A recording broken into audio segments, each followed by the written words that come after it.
大家好，我是静。今天我们用南瓜来做好吃的，材料很健康，不加糖，不加油，全家老少都可以吃。首先来处理南瓜，南瓜最好选用这种含水量低、肉质甘甜的小南瓜，日本南瓜或者叫贝贝南瓜都可以。去皮后切成小块，去皮后的南瓜大约360克。装盘后放入蒸锅，把南瓜蒸熟，大约需要15分钟左右。蒸熟的南瓜直接倒入搅拌碗中，用叉子压成南瓜泥。等南瓜泥降温至温热的状态时候，加入1个鸡蛋，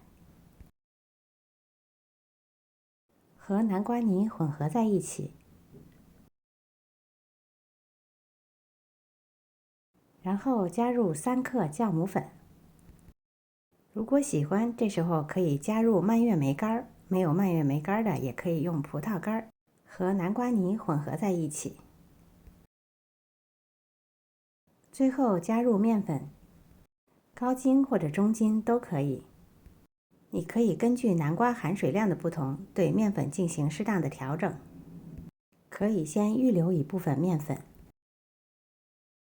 我今天一共用了300克面粉。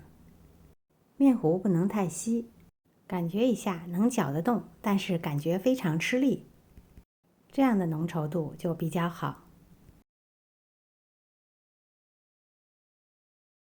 和好后加盖放置温暖处，让它发酵至2倍大，大约需要1个小时左右。搅拌一下，排出空气。8寸的烤盘铺好烘焙纸，倒入搅拌好的面糊，把表面整理平整，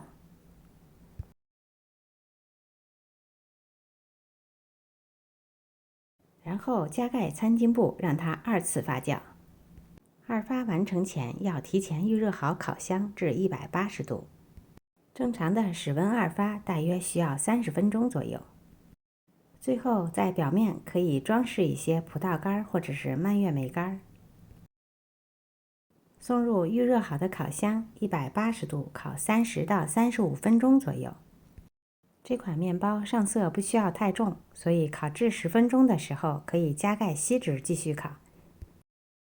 你可以插入1个牙签测试，如果拔出来是干净的，没有粘的面糊，就说明烤熟了。出炉后马上移出烤盘，降温至微热的状态就可以切了。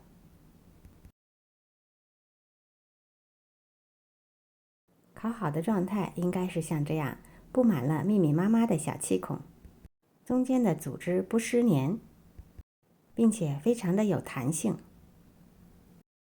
掰开的时候还有一定的韧性，吃起来微甜，满满的南瓜香，全家老小都适合吃。